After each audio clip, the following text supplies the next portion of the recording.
Good morning, student. I'm Janvi Thakur. Welcome to Moonlit classes. Today I will discuss about body fluid and circulation. Body fluid and circulation में आज आपके मैं discuss करने वाली हूँ NCERT text book question answers. Okay, जो आपके 11th class की बायोलॉजी चैप्टर आपका 18 है, बॉडी फ्लूइड एंड सर्कुलेशन. इसमें आपका जो NCERT टेक्स्ट बुक जो क्वेश्चंस हैं इनको मैं डिस्कस करने वाली हूँ. ओके, तो देखिए फर्स्ट क्वेश्चन आपका क्या है. Name the component of the formed element in the blood and mention one major function of each of them. ठीक है ना, जो आपके कंपोनेंट हैं किसके, फॉर्म्ड एलिमेंट. ठीक है ना, फॉर्म्ड एलिमेंट क्या है आपकी, जो आपकी ब्लड वेसल, जो आपके ब्लड कैप्सूल्स है. ठीक है ना, आपकी ब्लड कैप्सूल्स है ना. ठीक है, तो उन्हीं फॉर्म्ड एलिमेंट में जो आपके ब्लड कैप्सूल्स है. ठीक है, नेम द कंपोनेंट. देखिए, name the component of formed element. ठीक है ना, फॉर्म्ड एलिमेंट क्या आपके ब्लड वेसल ब्लड कैप्सूल्स है इन द ब्लड में. ठीक है ना, तो आपके कौन है, आरबीसी, डब्ल्यूबीसीज एंड आपके ब्लड प्लेटलेट्स, ये आपके फॉर्म्ड एलिमेंट थे. And mention one major function of each of them. ठीक है, कम से कम आपका एक, ठीक है ना, एक आपको फंक्शन, कम से कम इसमें एक फंक्शन को आपको यहाँ पे मेंशन करना है. ठीक है, तो आंसर देखिए, the formed element of blood are erythrocytes. ठीक है ना, रेड ब्लड सेल्स.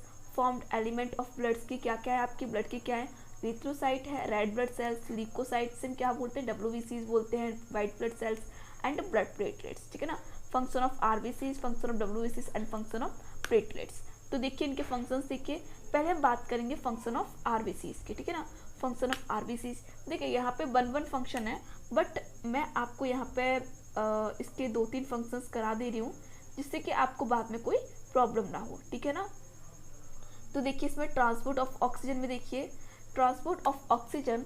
देखिए आरबीसीज क्या करता है, हमें पता है आरबीसीज जो ऑक्सीजन होती हैं. ठीक है ना, जो आपकी लंग्स में ऑक्सीजन आती हैं, तो इनको आरबीसी बाइंड करके, ठीक है ना, जो आरबीसीज है वो ऑक्सीजन को बाइंड करके कहाँ तक ले जाती है, आपके टिश्यूज तक ले जाती है. तो देखिए ट्रांसपोर्ट ऑफ ऑक्सीजन, तो द इरिथ्रोसाइट, इरिथ्रोसाइट मतलब जो आपकी आरबीसीज है. ठीक है ना, the erythrocyte are oxygen carriers. क्या होती है, ऑक्सीजन कैरियर्स होती है. इरिथ्रोसाइट्स क्या होती है, आरबीसीज क्या होती है, आपकी ऑक्सीजन कैरियर्स होती हैं. In the lungs they are haemoglobin bind with oxygen. ठीक है ना, लंग्स में जो लंग्स होते हैं आपके, उनमें क्या होते हैं, जो आरबीसीज होते हैं, आरबीसीज, तो आरबीसीज में क्या होता है, हीमोग्लोबिन होते हैं. आरबीसीज में क्या होता है, हीमोग्लोबिन होते हैं. तो वो किसको बाइंड करते हैं, आपके ऑक्सीजन को बाइंड करते हैं. ठीक है ना, एक हीमोग्लोबिन के आपके 4 मॉलिक्यूल्स ऑफ ऑक्सीजन थे. ठीक है ना, तो ये ऑक्सीजन को बाइंड करते हैं टू फॉर्म ऑक्सी हीमोग्लोबिन. किसके फॉर्म में, ऑक्सी हीमोग्लोबिन के फॉर्म में. And carry it to the tissue, और कहाँ तक ले जाते हैं इनको कहाँ तक ले जाते हैं, टिश्यूज तक. फॉर रेस्पिरेशन, किसके लिए, रेस्पिरेशन के लिए. टू रिलीज एनर्जी, और रिलीज क्या करते हैं, आपकी एनर्जी. ठीक है ना, तो आपका ये मेजर फंक्शन हो गया ट्रांसपोर्ट ऑफ ऑक्सीजन. ठीक है, अब आप ये भी याद कर लीजिए, ट्रांसपोर्ट ऑफ कार्बन डाइऑक्साइड. ठीक है ना, सिंपल है, ये भी आप याद कर सकते हैं. तो आपका वन फंक्शन को मेंशन किया, तो आप यहाँ पे 2 याद कर लीजिए. प्रॉब्लम क्या है, ठीक है ना. तो देखिए RBCs transport about 23% of CO2 from tissue into the lung. RBCs क्या करती है, लगभग 23% CO2, ठीक है ना, 23% CO2 को टिश्यूज से कहाँ लेके आती है, लंग्स में. देखिए आपके टिश्यूज में आपकी CO2 है. ठीक है ना, CO2 कहाँ निकालना है आपको, लंग्स से बाहर, मतलब लंग्स में ला के फिर इसको कहाँ निकालना है, बाहर निकालना है CO2 को. तो आरबीसी ट्रांसपोर्ट करती है अबाउट 23% ऑफ CO2, ठीक है ना, फ्रॉम टिश्यू से इनटू द लंग्स में. There haemoglobin forms carb amino haemoglobin. इनका हीमोग्लोबिन किसके फॉर्म में होता है, मतलब आरबीसीज में जो हीमोग्लोबिन है वो CO2 को जब बाइंड करता है तो किसके फॉर्म में बाइंड करता है, कार्ब एमिनो हीमोग्लोबिन. ओके, अब आप ये लर्न करें तो कर लेना, लेकिन मैं आपको इसको पढ़ा दे रही हूँ. ठीक है ना, maintenance of pH of blood. ठीक है ना, ये ब्लड के पीएच को मेंटेन भी करती है आरबीसीज. तो haemoglobin is an excellent acid base buffer. ठीक है ना, हीमोग्लोबिन क्या है, एक excellent acid and base buffer है. And is largely responsible for maintaining pH of blood. ठीक है ना, ये क्या करता है, आपके ब्लड के पीएच को मेंटेन करता है. ठीक है ना, आपकी एसिडिटी ऑफ ब्लड रिड्यूस, जो आपके ब्लड में जो एसिडिटी होती है उसको रिड्यूस करता है.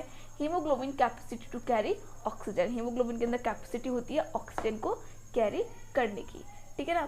देखिए अब आपने क्या पढ़ लिया, फंक्शंस ऑफ आरबीसीज पढ़ लिया, अब आप क्या पढ़ेंगे, फंक्शंस ऑफ डब्ल्यूबीसीज, ठीक है ना। तो देखिए अब आपका ये है फंक्शंस ऑफ डब्ल्यूबीसी, हमें पता है कि हम डब्ल्यूबीसी ल्यूकोसाइट को क्या बोलते हैं, डब्ल्यूबीसीज बोलते हैं, ठीक है ना। तो देखिए इसके फंक्शंस देख लीजिए आप लोग, तो इसमें फंक्शंस क्या हैं, ल्यूकोसाइट्स आर सोल्जर्स, ये क्या होते हैं, आपके सोल्जर्स होते हैं ऑफ द बॉडी के, ठीक है ना। ल्यूकोसाइट्स क्या होते हैं, एक सोल्जर्स, एक सिपाही, एक पुलिसमैन की तरह वर्क करते हैं, ठीक है ना। बिकॉज क्योंकि they migrate to the site of injury and infection, क्योंकि कहाँ माइग्रेट करते हैं, आपकी जहाँ आपकी इंजरी है, इन्फेक्शन है, उस साइट पे ये क्या करते हैं, माइग्रेट करते हैं। एंड फाइट, और ये फाइट करते हैं विद द इन्वेडिंग माइक्रोब्स, ठीक है ना। जो आपके इन्वेडिंग माइक्रोब्स है उनके साथ क्या करते हैं, फाइट करते हैं। तो ये किसके साथ फाइट करते हैं, जो आपके इन्वेडिंग माइक्रोब्स हैं, ठीक है ना, ये माइक्रोब्स के साथ, जो आपके बाहर से माइक्रोब्स हैं उनके साथ क्या करते हैं, फाइट करते हैं। दे डिफेंड बॉडी अगेंस्ट, ठीक है ना। ये डिफेंड मतलब ये आपकी जो बॉडी के जो माइक्रोब्स हैं, ठीक है ना, उनके अगेंस्ट आपकी बॉडी की रक्षा करते हैं। And their toxin by forming antibodies, ठीक है ना। और ये क्या ये टॉक्सिन आते हैं किसके लिए, बाय फॉर्मिंग एंटीबॉडीज, एंटीबॉडीज़ के द्वारा, ठीक है ना।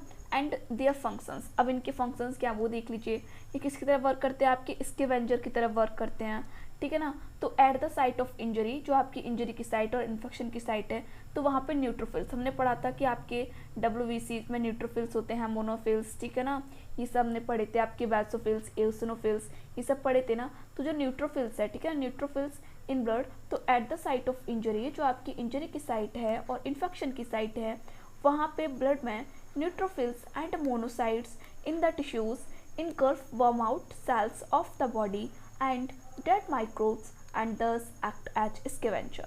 तो हमने क्या पढ़ा इसमें, जो आपकी इन्फेक्शन की साइट होती है वहाँ पे जो आपकी डब्ल्यूबीसीज में न्यूट्रोफिल्स हैं, मोनोसाइट्स हैं, ठीक है ना, वो टिश्यूज़ में जो आपके टिश्यू को भी आपका माइक्रोब्स है उन क्या कर लेते हैं, बर्न आउट कर लेते हैं cell of the body and dead microbes and thus act as scavenger, इसकी तरह वर्क करते हैं, आपके स्कैवेंजर की तरह वर्क करते हैं। नेक्स्ट आपका है डाईपेडिसिस। तो डाईपेडिसिस में देख लीजिए आप लोग, न्यूट्रोफिल्स शो एम्बॉइड मूवमेंट, ठीक है ना, जो आपका अमीबा होता है उसकी तरह मूवमेंट को शो करते हैं। They migrate toward are the site of infection, ये कहाँ किसकी ओर मूव करते हैं, इन्फेक्शन की साइड की ओर। स्क्वीज थ्रू कैपिलरी वॉल, ठीक है ना, कैपिलरी वॉल से होके इंगल्फ एंड किल माइक्रोब्स, ठीक है ना, इंगल्फ करते हैं, उनको मार देते हैं। नेक्स्ट आपका देख लीजिए पस फॉर्मेशन, ये पस फॉर्मेशन भी करते हैं। तो इसमें देखिए क्या है, at the site of infection, जो इन्फेक्शन की साइट होती है, डब्ल्यूबीसीज phagocytosis invading micro organism and dead cells, ठीक है ना। तो डब्ल्यूबीसीज क्या करते हैं, जो इन्वेडिंग माइक्रो ऑर्गेनिज्म है एंड डेड सेल्स हैं उनको फैगोसाइट कर लेते हैं, मतलब उनको खा लेते हैं, ठीक है ना। These accumulate in the infected area together with exuded plasma, ठीक है ना।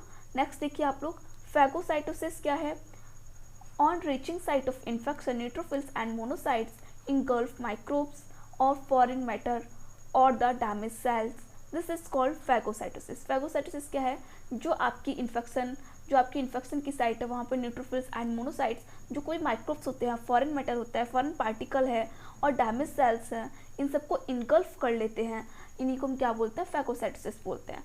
Bye phagocytosis neutrophils kill micro organism and protect the body against infection, ठीक है ना। फैगोसाइटोसिस के द्वारा क्या होता है, जो न्यूट्रोफिल्स होते हैं वो आपके माइक्रो ऑर्गेनिज्म को किल करते हैं एंड प्रोटेक्ट करते हैं आपकी बॉडी को अगेंस्ट इन्फेक्शन के आपके अगेंस्ट, ठीक है ना। देखिए नेक्स्ट आपका इसमें अनदर आपका फंक्शन है, मैं आपको ये रीड करा दे रही हूँ बट आपको जो अच्छा लगे इसमें आप लर्न कर लीजिए, ठीक है ना। एटलीस्ट आपको 2 फंक्शंस तो इनके लर्न करने ही हैं, ओके। तो नेक्स्ट देखिए, नेक्स्ट में क्या है आपका, inflammation of inflammatory reaction. Inflammation is swelling, ठीक है। इन्फ्लामेशन क्या होता है, आपको कहीं भी आपकी चोट लग जाती है तो क्या हो, स्वेलअप हो जाता है, वो स्वेलिंग है। Cause eight the site of injury, तो आपकी सूजन कहाँ पे आ जाएगी, जहाँ कहीं भी आपको चोट लगी है, ठीक है, at the site of injury, जहाँ पे इंजरी की साइट है वहाँ पे। The blood vessels at the point released more blood making it red and hot, जो ब्लड वेसल्स होती हैं जहाँ पे आपकी इंजरी हुई है वहाँ पे रेड ब्लड वेसल्स, ठीक है ना, रिलीज़ करती हैं मोर ब्लड, ठीक है ना, एंड ये क्या हो जाता है आपका रेड एंड थोड़ा सा आपका हॉट हो जाता है, मतलब आपका रेड से निशान हो जाते हैं वह due to accumulation of tissue fluid, क्योंकि वहाँ पे टिश्यू फ्लूइड है वो वहाँ पे आपका एक्यूमुलेट कर जाता है, इकट्ठा हो जाता है वहाँ पे। द एरिया स्वेलअप, जहाँ पे आपका स्वेलअप एरिया है वहाँ पर। द न्यूट्रोफिल्स एंड मैक्रोफेजेस, ठीक है ना, मैक्रोफेजेस यहाँ पे ए आएगा आपका। मैक्रोफेजेस माइग्रेट थ्रू कैपिलरी, ठीक है ना, जो आपके न्यूट्रोफिल और मैक्रोफेजेस है वो माइग्रेट करते हैं कैपिलरी के थ्रू, ठीक है ना, by the diapedesis and fight against invading microbes, and वो डायपेडेसिस करते हैं मतलब मूव करते हैं एंड फाइट करते हैं अगेंस्ट इन्वेडिंग माइक्रोब्स। नेक्स्ट आपको फॉर्मेशन ऑफ एंटीबॉडीज, लिम्फोसाइट्स जो आपके डब्ल्यूबीसीज होते हैं वो प्रोड्यूस करते हैं एंटीबॉडीज टू किल जर्म्स, ठीक है ना, जर्म्स को मारने के लिए, एंड न्यूट्रलाइज देयर टॉक्सिन, उनके टॉक्सिन को न्यूट्रलाइज करने के लिए। पॉइजन प्रोड्यूस बाय बैक्टीरिया, जो आपके बैक्टीरिया होते हैं वो पॉइजन प्रोड्यूस करते हैं तो उनको आपको ख़त्म करने के लिए, ठीक है ना, किल करने के लिए। देखिए अब आपका सेकंड क्वेश्चन आता है, what is the importance of blood plasma, आपके ब्लड प्लाज्मा की इम्पोर्टेंस क्या है, तो इसको भी हम लोग देख लेते हैं। Plasma is a pale yellow alkaline fluid, plasma क्या होता है आपका, पेल येलो एक अल्कलाइन फ्लूइड है, इसका पीएच कितना होता है 7.4, that makes up 55 to 60% of the total blood volume. ये आपका जितना भी आपका ब्लड है, ठीक है ना, तो ब्लड का कम से कम कितना होता है 55% आपके पूरे ब्लड का पार्ट होता है, और अबाउट 5.5 या 5% of the body weight. The importance of blood plasma are, जो आपके ब्लड प्लाज्मा है उसकी इम्पोर्टेंस क्या है, इनको आप देख लीजिए, ठीक है ना। फंक्शंस या इम्पोर्टेंस ऑफ ब्लड प्लाज्मा बात देखिए आपकी, ठीक है ना, उसकी इम्पोर्टेंस क्या है, या चलिए इम्पोर्टेंस ऑफ ब्लड प्लाज्मा, तो इम्पोर्टेंस क्या है आपकी ब्लड प्लाज्मा की, इसको आप लोग देख लीजिए। ट्रांसपोर्ट ऑफ फूड, ठीक है ना, इम्पोर्टेंस क्या है इसकी, ये फूड का ट्रांसपोर्ट करता है, ठीक है ना, आपको जो फूड होता है तो प्लाज्मा ट्रांसपोर्ट डाइजेस्टेड फूड, ठीक है ना, प्लाज्मा डाइजेस्टेड फूड को from absorbing site, absorbing site क्या है आपकी, जो आपकी स्मॉल इंटेस्टाइन है वहाँ पे आपकी ब्लाई माइक्रो ब्लाई है वो आपकी एब्जॉर्बिंग साइट है। तो जो आपका प्लाज्मा है ट्रांसपोर्ट करता है डाइजेस्टिव फूड को फ्रॉम एब्जॉर्बिंग साइट से small intestine to different organ and tissues of the body, ठीक है ना, स्मॉल इंटेस्टाइन जो आपकी एब्जॉर्बिंग साइट है वहाँ से डिफरेंट ऑर्गन एंड टिश्यूज को फूड को आपका ट्रांसपोर्ट करता है कौन, प्लाज्मा, ठीक है ना, ये आपका प्लाज्मा। नेक्स्ट आप देखिए रिमूवल ऑफ एक्सक्रीटरी सबस्टेंस, जो आपके एक्सक्रीटरी सबस्टेंस है, जो आपके एक्सक्रेशन वाले सबस्टेंस है, जैसे waste substance from the tissues, ठीक है ना, आपका CO2 हो गया, देन आपके वेस्ट प्रोडक्ट हो गए, तो waste substances from the tissues से वेस्ट सबस्टेंसेस आर रिमूव्ड, ये रिमूव करता है, and carried by the plasma, ये किसके द्वारा कैरी होता है, प्लाज्मा के द्वारा, टू द किडनी, किसको जाता है, किडनी को, ठीक है ना, आपका जो वेस्ट प्रोडक्ट है, ठीक है, लिक्विड है आपका, तो वो किसको जाता है, आपका किडनी को जाता है, फिर किडनी इस वेस्ट प्रोडक्ट का एलिमिनेशन करती है, मतलब इसको बाहर निकालती है। नेक्स्ट आपका है disposal of CO2, major portion of CO2 from the tissues is removed by plasma, जो CO2 का जो मेजर पोर्शन है वो टिश्यूज से रिमूव किसके द्वारा होता है, प्लाज्मा के द्वारा, इन द फॉर्म ऑफ, और किसके फॉर्म में, बाइकार्बोनेट्स के फॉर्म में, कार्बोनिक एसिड के फॉर्म में, एंड कार्ब एमिनो हीमोग्लोबिन के फॉर्म में, ठीक है ना। आपके अदर भी आपके पॉइंट्स हैं इसमें, आपकी इम्पोर्टेंस हैं, तो इनको भी हम लोग एक बार देख लेते हैं। ओके, देखिए ट्रांसपोर्ट ऑफ ऑक्सीजन, हमें पता है जो आपका ब्लड प्लाज्मा है वो आपके ऑक्सीजन का ट्रांसपोर्ट भी करता है, तो सर्टेन परसेंटेज, कुछ अमाउंट तो आपका RBCs के द्वारा ट्रांसपोर्ट हो रहा था, ठीक है ना, बट कुछ अमाउंट है आपका वो आपके ऑक्सीजन जो आपका ऑक्सीजन है, ठीक है ना, कुछ तो RBCs ले जाता है उसको, देन सम पार्ट जो आपका होता है वो आपका प्लाज्मा के द्वारा भी ट्रांसपोर्ट होता है, तो सर्टेन परसेंटेज ऑफ O2, ठीक है ना, oxygen is also transported by plasma, ठीक है ना, ऑल्सो यहाँ क्या क्यों बोला है, बिकॉज आपका जो सम पार्ट है वो आपके RBCs के द्वारा भी, ठीक है ना, RBCs के द्वारा भी ट्रांसपोर्ट होता है, तो transported by plasma even the oxygen which is bounded by the red blood sales, देखिए यहाँ पे है, ठीक है ना, जो आपका कुछ पार्ट होता है वो आपका रेड ब्लड सेल से भी आपका बाउंडेड होता है, हीमोग्लोबिन होते हैं उसमें, it's first dissolve in plasma before reaching the site, ठीक है ना, ये उस अपनी जहाँ पे भी इसको ज़रूरत होती है वहाँ ये पहुँच जाता है। नेक्स्ट है डिस्ट्रीब्यूशन ऑफ हार्मोन्स। आपका प्लाज्मा होता है वो आपके हार्मोन्स को भी डिस्ट्रीब्यूट करता है। The secretion of various endocrine glands, जो आपकी एंडोक्राइन ग्लैंड्स होती हैं वो वेरियस सिक्रेशन करती हैं एंड ट्रांसपोर्टेड बाय प्लाज्मा, और एक किसके द्वारा ट्रांसपोर्ट होता है भाई, प्लाज्मा के द्वारा। नेक्स्ट है आपका रेगुलेशन ऑफ वाटर बैलेंस। आपका जो वाटर बैलेंस है इसको भी रेगुलेट करता है कौन, आपका plasma. Plasma supplies water to different tissues and remove excess of water, ठीक है ना। जो आपका प्लाज्मा है वो सप्लाई करता है वाटर को डिफरेंट टिश्यूज को, ठीक है ना। वाटर डिफरेंट टिश्यूज को ट्रांसपोर्ट करता है एंड वहाँ से जो आपके रिमूव एक्सेस है, ठीक है ना, उसको भी रिमूव करता है फ्रॉम ड्यूरिंग मेटाबॉलिक प्रोसेस, दस मेंटेनिंग ऑफ वाटर बैलेंस। इसलिए ये वाटर बैलेंस को भी मेंटेन करता है। आपका नेक्स्ट पॉइंट है acid base buffer. Plasma protein act as acid base buffer and maintain blood pH within range. Next आप देख लीजिए प्लाज्मा के और भी वर्क हैं आपके।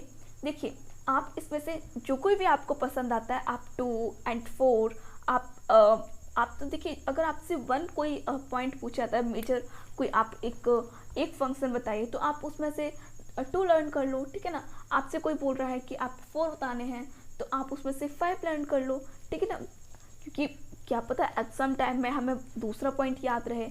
ओके, इसलिए मैं आपको यहाँ पे काफ़ी पॉइंट्स बता रही हूँ। ओके, तो इसको देखिए, इम्यूनिटी और प्रोटेक्शन ऑफ अगेंस्ट डिजीज, ठीक है ना। आपकी जो इम्यूनिटी है, प्रोटेक्शन है, ठीक है ना, अगेंस्ट डिजीज, जो आपकी डिजीज़ है उसके अगेंस्ट जो प्रोटेक्शन और इम्यूनिटी है वो भी प्लाज्मा के द्वारा होता है। तो इम्यूनोग्लोबिन, ठीक है ना, क्या होता है, इम्यूनोग्लोबिन कहाँ होता है, प्लाज्मा का, ठीक है, प्लाज्मा के अंदर इम्यूनोग्लोबिन। तो immunoglobin of plasma act as antibodies, वो किसकी तरह वर्क करता है, एंटीबॉडीज़ की तरह वर्क करता है। जो प्लाज्मा के अंदर जो इम्यूनोग्लोबिन है वो एक्ट एज किसकी तरह वर्क करता है, एंटीबॉडीज़ की तरह, एंड न्यूट्रलाइज करता है हार्मफुल फॉरेन एजेंट्स को। जो आपके हार्मफुल फॉरेन बैक्टीरिया हैं, कुछ माइक्रोब्स हैं, उनको न्यूट्रलाइज करता है। This are responsible for body immunity, ये रेस्पॉन्सिबल होता है आपकी बॉडी इम्यूनिटी के लिए। नेक्स्ट है आपका ब्लड क्लॉटिंग और कोगुलेशन, तो आपकी ब्लड क्लॉटिंग में भी हेल्प करता है। We all are know fibrinogen, prothrombin, it's all are blood clotting factor. तो the plasma protein for fibrinogen and prothrombin and some other blood clotting factor like heparin are present in the plasma. In case of injury, they help in clotting of blood and prevent blood loss. ठीक है ना, ये सारे जो clotting factor हैं वो आपके help करते हैं ब्लड को जो आपका ब्लड लॉस है उसको प्रिवेंट करने में। ओके, देन आपका नेक्स्ट है रेगुलेशन ऑफ बॉडी टेम्परेचर। जो आपका बॉडी टेम्परेचर है वो आप बॉडी टेम्परेचर को रेगुलेट करता है कौन, plasma. Blood plasma regulate body temperature by transporting heat from deep seated produce organ to peripheral parts of the body such as skin for dissipation. चलिए नेक्स्ट आपका question है मैच ऑफ द फॉलोइंग, ठीक है ना। तो इन matches को हम लोग देख लेते हैं। इनमें देखिए ईसोनोफिल्स, जो आपका ईसोनोफिल्स है, ठीक है ना, तो व्हाट इज अबाउट ऑफ ईसोनोफिल्स, ठीक है। ईसोनोफिल्स क्या है आपका, एक ईसोनोफिल्स क्या है आप लोग बताएंगे।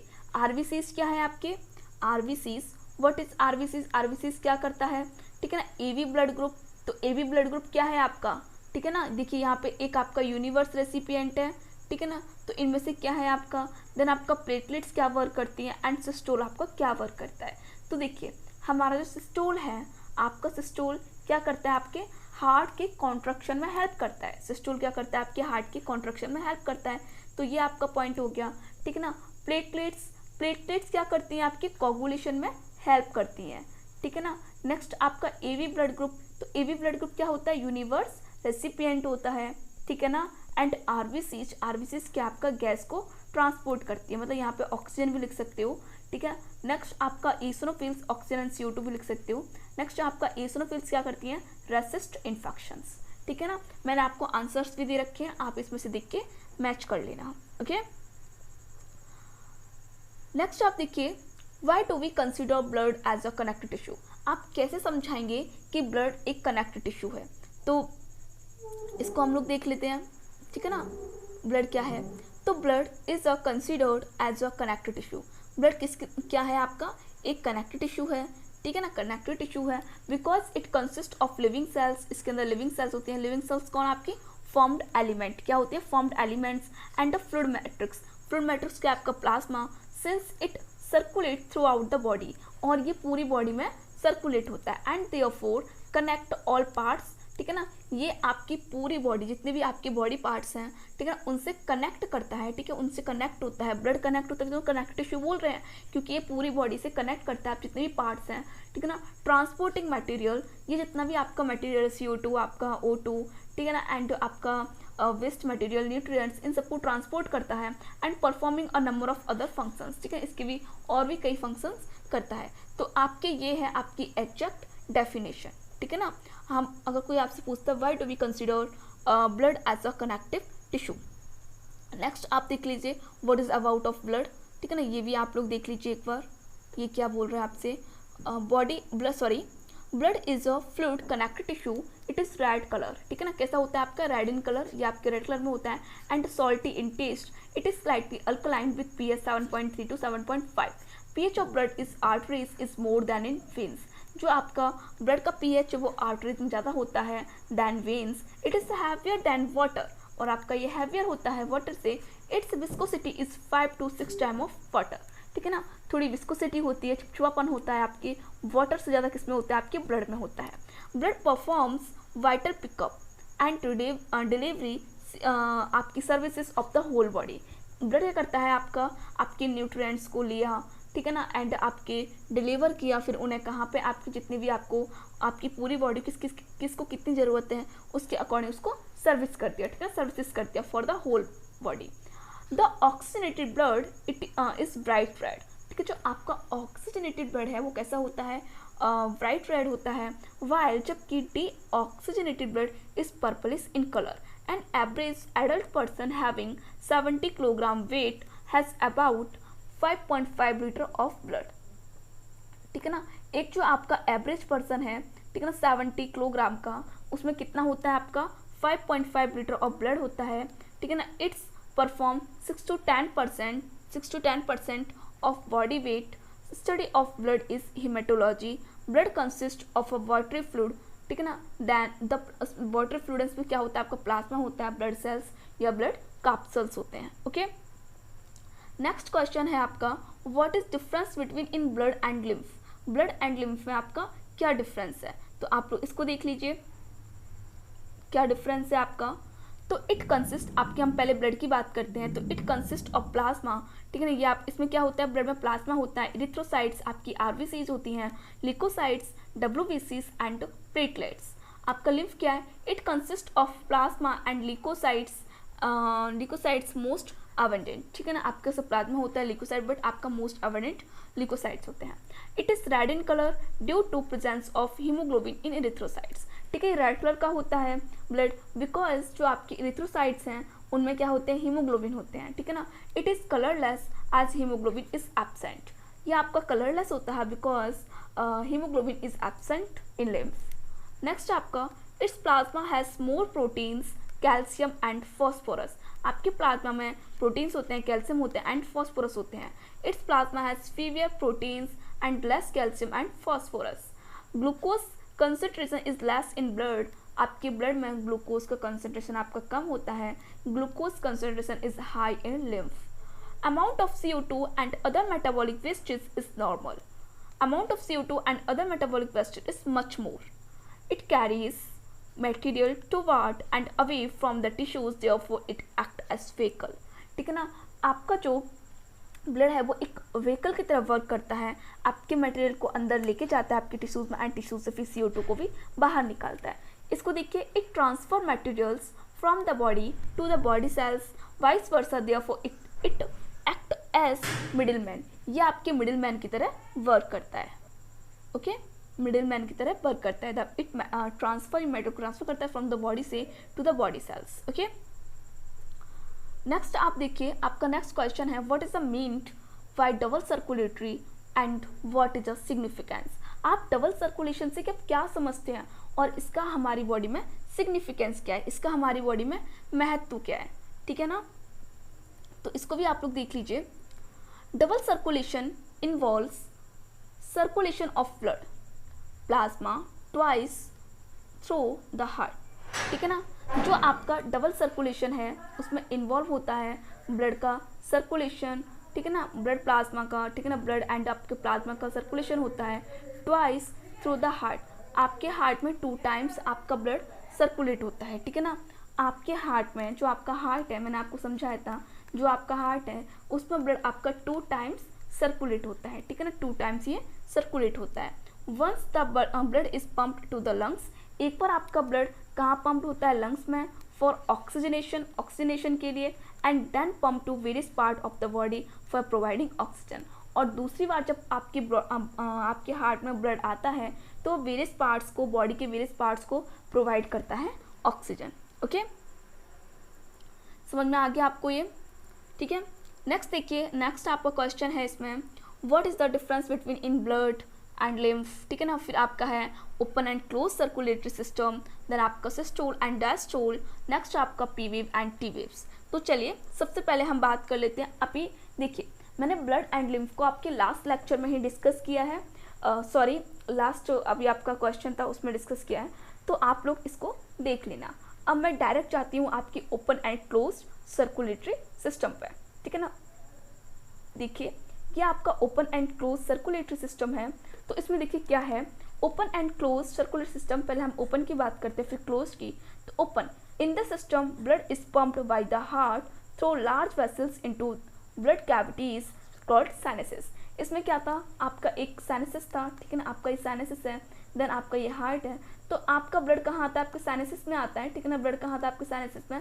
देन यहीं से आपके टिश्यूज हैं वो आपके ब्लड को ले लेते हैं, ऑक्सीजन को ले लेते हैं। ठीक है ना, फिर आपका इसमें डी ऑक्सीनेटेड ब्लड आता है। देन मतलब जो आपके टिश्यूज हैं वो डी ऑक्सीनेटेड ब्लड को छोड़ देते हैं। देन आपको ब्लड कहाँ जाता है, आपके फिर से ऑस्ट्रिया के थ्रू आपके हार्ट में जाता है। तो in the system blood is pumped होता है by the heart through the large vessels. किसमें होते हैं, आपके लार्ज वेसल्स में, इनटू द ब्लड कैविटी। ठीक है ना, लार्ज वेसल्स के थ्रू आपकी ब्लड कैविटीज में, जिसको हम क्या बोलते हैं, आपका साइनसेस बोलते हैं।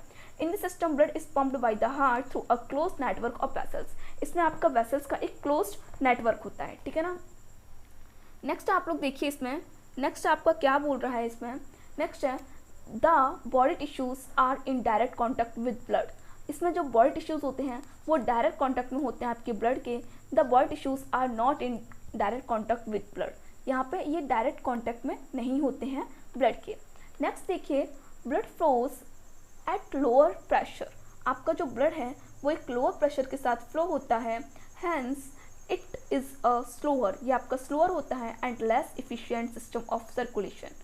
ठीक है ना, then blood flows at high pressure, hence it is faster and more efficient system of circulation. The flow of blood is not regulated through the tissues and organ. जो आपके ब्लड का फ्लो है वो रेगुलेट नहीं करता है आपके tissues and organs. The flows of blood can be regulated by valves. ठीक है ना, यहाँ पे वॉल्व्स के द्वारा आपका ब्लड का रेगुलेट होता है, ब्लड के फ्लो का। This system is present in arthropod and molluscs, and this system is present in annelids, echinoderms and vertebrates. Next आपका देखिए, नेक्स्ट आपका था आपका ये आपका है सिस्टोल एंड डायस्टोल। ठीक है ना, आपका ये क्या है, सिस्टोल एंड डायस्टोल है। तो इसको देख लीजिए, आपका सिस्टोल एंड डायस्टोल, चलिए मैं इसको थोड़ा लिख देती हूँ। ये आपका सिस्टोल है,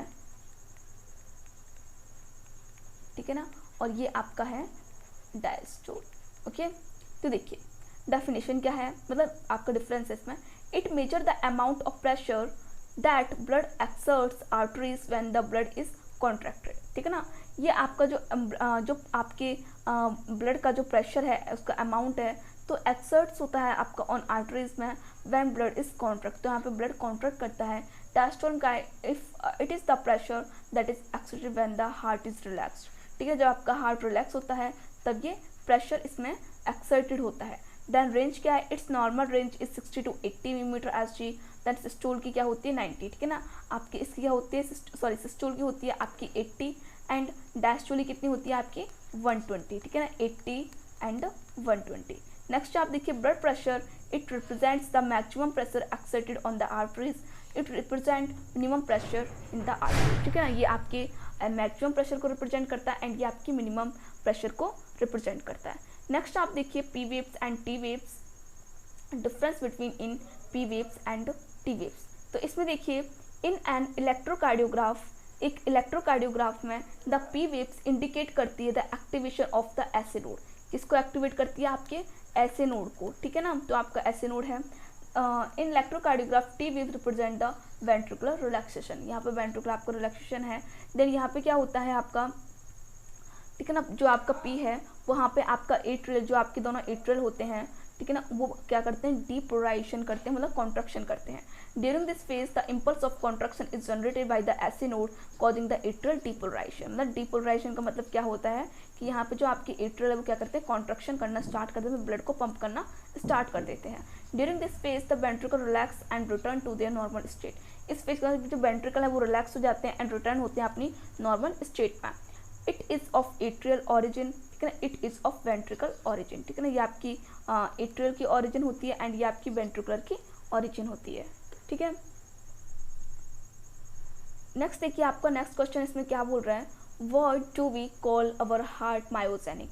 हम अपने हार्ट को मायोजेनिक क्यों पुकारते हैं, क्यों बोलते हैं, ठीक है ना, ऐसा क्या है? तो इसको देख लीजिए, अवर हार्ट इज मायोजेनिक, हमारा हार्ट मायोजेनिक है because the impulse as of heart develops from a patch of special cardiac muscles. जो आपके हार्ट है, ठीक है ना, हार्ट में ही आपके क्या होते हैं, जो आपका एट्रियम होता है यहाँ पे क्या होते हैं आपके क्या होता है, यहाँ पे एसे नोड होता है, ठीक है ना, यहाँ पे आपका पेसमेकर होता है, ठीक है ना। तो इम्पल्स, ठीक है ना, बिकॉज द इम्पल्स होते हैं हार्ट के, ठीक है ना, हार्ट के जो इम्पल्स होते हैं वो हार्ट के डेवलप करता है from a patch of special cardiac muscles, ठीक है ना। जो आपकी एसे नोड है, आपका जो पेसमेकर है, वो किस तरह वर्क करता है? आपके कार्डिक स्पेशल कार्डिक मसल्स की तरह। This myogenic tissues is called sinoatrial node, ठीक है ना। जो आपका मायोजेनिक टिश्यूज है वो क्या होता है? साइनोएट्रियल नोड होता है। It spread to both the atria, ठीक है ना, आपके दोनों एट्रिया में ये फैला हुआ होता है by mean of special muscular band होते हैं। SA N is called pacemaker, ठीक है ना, आपका पेसमेकर ऐसे एन को हम, मतलब ऐसे नोड को हम पेसमेकर बोलते हैं। As the impulse origin from it, तो यहाँ से क्या होता है? आपका इम्पल्स ऑरिजिन होते हैं from SA N, impulse reaches the atrio ventricular node, फिर कहाँ पहुँचता है? आपके एट्रियो वेंट्रिकुलर नोड में पहुँचता है, AVN में। This node transferred pulse to ventricle by AV bundle, ठीक है ना। तो जो आपका ये नोड है, आपका AV नोड है, वो ट्रांसफ़र करता है आपकी पल्स को, आपके इम्पल्स को, ठीक है ना, कहाँ पे? टू वेंट्रिकल, किसके द्वारा? AV नोड के द्वारा। Bundle branches and Purkinje fibre, ठीक है ना, एंड बंडल ब्रांचेस जो आपके बंडल ऑफ हेज हैं, पुरकिंजे फाइबर, इनके थ्रू आपके पूरे ब्लड को इम्पल्स आपके सेंड करता है, ठीक है ना। तो इसे हम क्या बोलते हैं? मायोजेनिक बोलते हैं। मतलब इसका खुद ही के पास आपका जो हार्ट, इसे हम बोलते हैं हार्ट ऑफ हार्ट बोलते हैं आपका पेसमेकर को, ठीक है ना। मतलब ये मायोजेनिक है, इसके पास खुद का अपना पेसमेकर है, इससे आपका इम्पल्स को जनरेट करता है। ओके, नेक्स्ट आप देखिए question number 9, sinoatrial node is called the pacemaker of heart. Why? Sinoatrial node को हम पेसमेकर क्यों बोलते हैं, इसका रीजन बताइए वाई। तो because sinoatrial node is the site of origin of rhythmic impulse, ठीक है ना। साइनोएट्रियल नोड क्या है? आपका एक आपका साइट है, ठीक है ना। नोड इज द साइट है आपका, किसका? ओरिजिन का साइट है, किसका साइट है? आपका ओरिजिन का साइट है ऑफ रिदमिक इम्पल्स, ठीक है ना। आपके रिदमिक इम्पल्स के ओरिजिन का साइट है, मतलब यहीं से आपके जो रिदम हो रही है आपके हार्ट में, जो आपका हार्ट कॉन्ट्रैक्शन कर रहा है, रिलैक्सेशन हो रहा है उसमें, ठीक है, डीपोलराइजेशन होता है, रीपोलराइजेशन हो रहा है इसमें, तो इन सब की क्या है? ये ओरिजिन है, रिदमिक इम्पल्स की ओरिजिन है कौन? Sinoatrial node. That spreads to other parts of the heart, ठीक है ना। जो ये अब जो रिदमिक इम्पल्स है, जो आपके इम्पल्स है, इनको स्प्रेड करता है, फैलाता है इनको हार्ट के अदर पार्ट्स में through a special muscular band, ठीक है ना, एक special muscular band AV bundle, ठीक है ना, आपका bundle of His and Purkinje fibre के थ्रू फॉर देयर कॉन्ट्रैक्शन, ठीक है ना, कॉन्ट्रैक्शन के लिए, and determines the rate of heart beat, ठीक है ना। और ये डिटरमाइन करती है आपके हार्ट बीट को, जो आपकी हार्ट बीट की रेट है इसको डिटरमाइन करती है, ठीक है ना।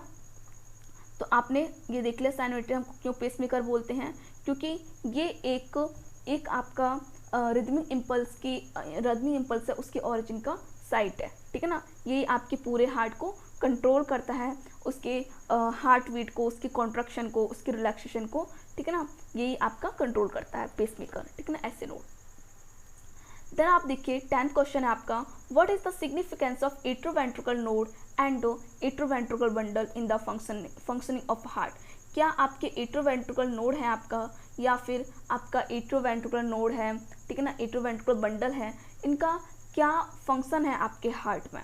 तो atrioventricular node act as a pacemaker, ठीक है ना, एट्रोवेंट्रिकल नोड है आपका, एट्रोवेंट्रिकुलर नोड, ठीक है ना, इसे हम एवी नोड बोल रहे हैं, वो भी किससे वर्क करता है, आपके पेस मेकर की तरह वर्क करता है, and generates cardiac impulse, and आपके कार्डिक इम्पल्स को जनरेट करता है, which are conducted to the ventricular muscles, जो आप किसको कंडक्ट करते हैं, वेंट्रिकुलर मसल्स को, थ्रू बंडल ऑफ हिस के द्वारा, मतलब एट्रोवेंट्रिकुलर बंडल के द्वारा, एंड द पुरकिंजे फाइबर के द्वारा। देखिए मैं आपको एक बार डायग्राम बना के दिखा देती हूँ। यहाँ पे आपका ऐसे नोड है, ऐसे नोड ने आपके इम्पल्स दिए एवी नोड को, देन एवी नोड ने आपके इम्पल्स को दिए आपकी बंडल ऑफ हिस को दिए, ठीक है ना, एट्रोवेंट्रिकल नोड, एट्रोवेंट्रिकल जो आपकी बंडल है, ठीक है, इनको, देन आपकी पुरकिंजे फाइबर को। तो आपका पूरा हार्ट क्या कर रहा है, कॉन्ट्रैक्ट कर रहा है, ठीक है ना, आपका राइट एंड लेफ्ट में, ठीक है ना। तो ये सब आपको क्या करता है, ये आपके जो आपका हार्ट है उसमें कॉन्ट्रैक्शन एंड रिलैक्सेशन को में हेल्प करता है, ठीक है ना।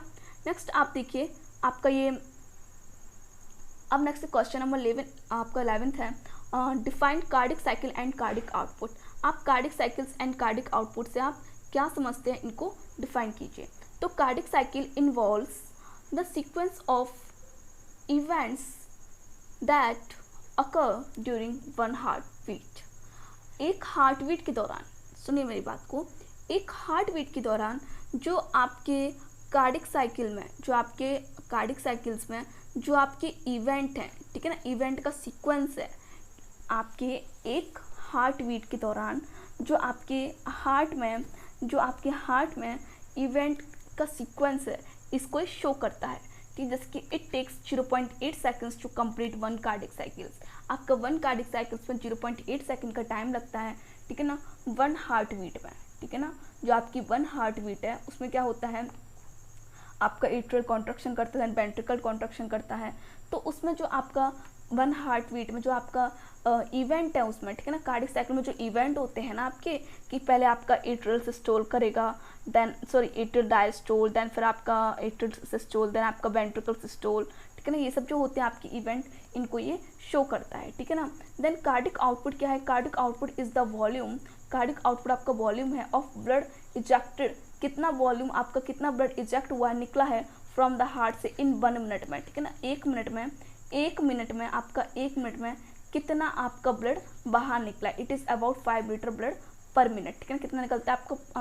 तो आप क्या होता है, कार्डिक आउटपुट क्या होता है आपका, स्ट्रोक वॉल्यूम, ठीक है ना, स्ट्रोक वॉल्यूम इनटू आपका क्या होता है, हार्ट बीट होता है। स्ट्रोक वॉल्यूम कितना होता है आपका 70, ठीक है ना, स्ट्रोक वॉल्यूम कितना है 17, हार्ट बीट कितना होता है आपका 72 टाइम। तो 7 7 49, ठीक है ना, 49 मतलब 4900 के समथिंग आपका, अगर 70 आपकी पर मिनट बीट है, अगर 72 है तो आपको 5000 मतलब आपको 5 लीटर के समथिंग हो जाता है, ठीक है।